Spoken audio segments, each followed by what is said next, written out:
राजस्थान के भीलवाड़ा में नाली में मिला नवजात, अस्पताल में डॉक्टर्स ने किया मृत घोषित। केस दर्ज कर पुलिस कर रही मामले की जांच। उत्तर प्रदेश के संभल में पुलिस और बदमाशों के बीच हुई मुठभेड़। बदमाश की फायरिंग में एक सिपाही घायल, तो वहीं बदमाश डकैती और लूट की घटनाओं में चल रहा था फरार।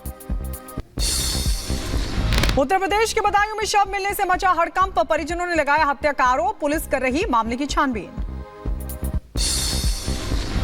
उत्तर प्रदेश के एटा में आपसी कहासुनी के बाद दबंगों ने युवक को पीटा। मारपीट का वीडियो सोशल मीडिया पर हुआ वायरल, तो पुलिस ने एक आरोपी को हिरासत में लिया।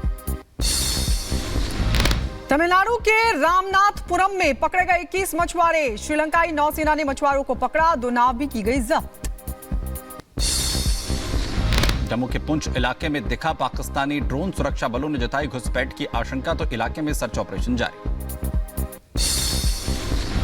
चीन के सिचुआन में जंगल में लगी भीषण आग, फिलहाल किसी के हताहत होने की खबर नहीं। आग पर काबू पाने की कोशिशें जारी। आइसलैंड में 3 महीने से भी कम समय में चौथी बार फटा ज्वालामुखी। ज्वालामुखी फटने के कारण धरती में पड़ी दरार।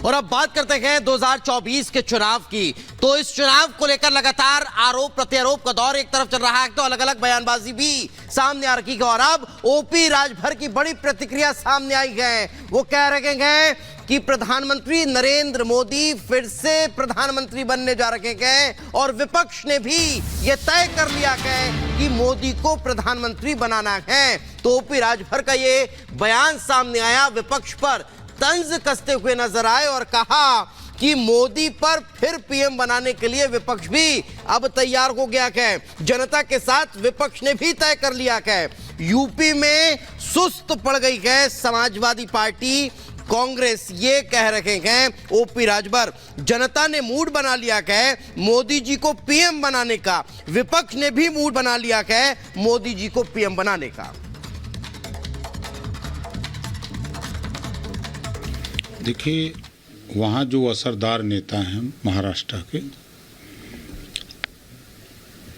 उनका एक अपना अलग प्रभाव हो सकता है, लेकिन अखिलेश जी जाके वहाँ कै वोट दिलाएंगे, ममता जी जाके कै वोट दिलाएंगे। जिनका वहाँ कुछ नहीं है तो कै वोट दिला पाएंगे। उनके रैली करने से कोई असर नहीं है। पूरे प्रदेश में, पूरे देश में, चाहे महाराष्ट्र से लेके, गोवा से लेके, गुजरात से लेके बंगाल तक, कहीं किसी की दाल गलने वाली नहीं है। जनता मन बना चुकी है और विपक्ष खुद मन बना चुका है माननीय नरेंद्र मोदी जी को प्रधानमंत्री बनाने के लिए। ये तो फिर जनता को दिखावा करने के लिए सब काम हो रहे हैं। तो आपको बता दें, कल चुनावों की तारीखों का ऐलान हो चुका है और साथ ही 7 चरणों में वोट डाले जाएंगे। लेकिन बड़ा सवाल यह है कि इस वोट युद्ध में कौन मारेगा बाजी और कौन हार जाएगा। इस रिपोर्ट में आपको दिखाते हैं।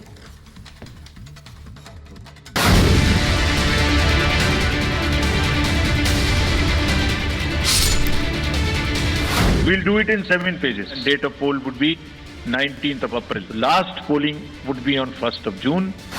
विश्व के सबसे बड़े लोकतंत्र में सबसे बड़े उत्सव का आगाज हो चुका है। हिंदुस्तान अब चुनावी मोड में आ चुका है। तारीखों के ऐलान के साथ ही देश में आचार संहिता लागू हो चुकी है। ऐसे में चुनाव आयोग ने कमान संभाल ली, तो सुरक्षा एजेंसियों से लेकर संस्थाएं भी एक्टिव मोड में आ गई हैं। मगर देश में सबसे ज्यादा नजरें उत्तर प्रदेश, बिहार, बंगाल और महाराष्ट्र पर हैं, क्योंकि इन्हीं 4 राज्यों से देश की सबसे ज्यादा लोकसभा सीटें आती हैं। ऐसे में यहाँ के समीकरण और सियासी दावे आपको आगे बताएंगे। पहले एक बार फिर याद दिला देते हैं कि 19 अप्रैल से वोटिंग की शुरुआत होगी और 4 जून को मतगणना के बाद नतीजे आ जाएंगे। We'll do it in 7 phases and date of poll would be 19th of April. The last polling would be on 1st of June और पूरी कंट्री में 4 जून को काउंटिंग होगी। इस ऐलान के साथ ही करीब 97 करोड़ वोटर्स वाले देश में चुनावी रणभेरी बज चुकी है। अब करीब 2.5 महीने तक चुनावी प्रक्रिया चलेगी। तो जीत के लिए सियासी बिसात पर कई दांव खेले जाएंगे, लेकिन सबसे खास बात है देश के 3 बड़े राज्यों में सभी 7 चरणों में वोटिंग होने वाली है।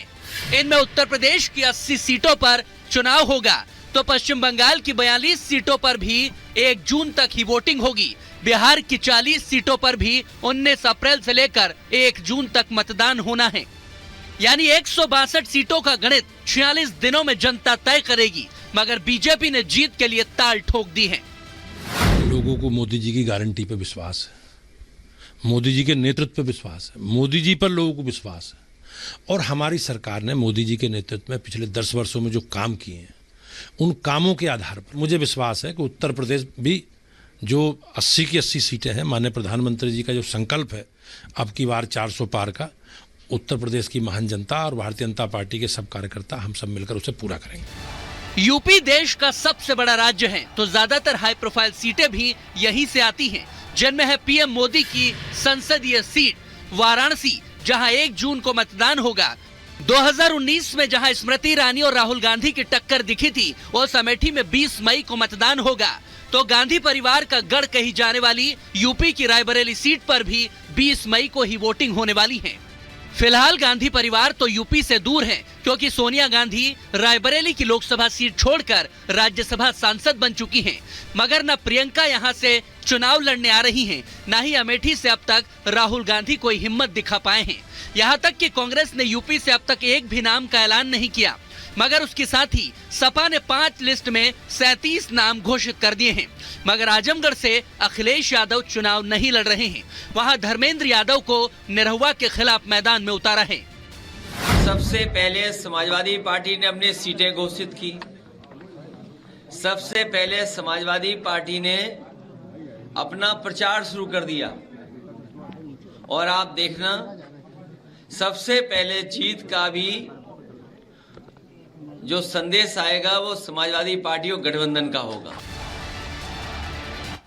तो विपक्ष दावे यही कर रहा है कि सब कुछ पूरी तैयारियां हैं वो यहां पर कर ली गई हैं, लेकिन आपको वोट कब डालना है, क्योंकि पहला चरण जो है वो 19 अप्रैल को होने जा रहा है, जिसमें सहारनपुर सीट से इसके अलावा कैराना सीट आएगी और मुजफ्फरनगर सीट भी इसी में आएगी। उत्तर प्रदेश के अंदर पहले चरण में बिजनौर में भी चुनाव होगा, इसके अलावा नगीना और साथ ही मुरादाबाद की अगर यहां पर बात करें तो पहले ही फेज में वोटिंग यहां पर हो जाएगी। 19 अप्रैल को जो पहला चरण यहां पर होना है, इसके अलावा रामपुर सीट और पीलीभीत में भी पहले ही चरण में यानी 19 अप्रैल को ही मतदान हो जाएगा। वहीं मेरठ, अमरोहा और बागपत का नाम भी इसमें शुमार है पहले ही चरण के अंदर। वहीं दूसरे चरण की अगर हम यहां पर बात करें 26 अप्रैल को अलीगढ़, मथुरा और नोएडा में वोटिंग यहां पर की जाएगी, यानी ये दूसरे चरण की बात हो रही है। 26 अप्रैल को जो वोटिंग होगी इसमें गाजियाबाद और बुलंदशहर की भी सीट है। कुल तकरीबन 8 सीटें यहां पर हैं, जिसमें 26 अप्रैल को गाजियाबाद और बुलंदशहर का नाम है। तीसरे चरण की अगर हम यहां पर बात करें तो 26 अप्रैल को तीसरा चरण है, मैनपुरी, एटा और बदायूं में वोटिंग यहां पर होने वाली है। इसके अलावा तीसरे चरण में ही संभल में भी वोटिंग होगी, साथ ही हाथरस का भी नाम है, और इसके अलावा आगरा में भी वोटिंग जो है वो तीसरे चरण में यहां पर होने वाली है। आपको बताएं कि कुल जो चरण है वो 7 चरण है, जिसमें लोकसभा में वोटिंग होनी है। तीसरे चरण में उत्तर प्रदेश के अंदर फतेहपुर सीकरी और फिरोजाबाद का भी नाम जो है वो तीसरे चरण में। इसके अलावा आंवला और बरेली का नाम भी 26 अप्रैल को तीसरे चरण में ही है, जहां पर वोट जो है तमाम लोग कर सकेंगे।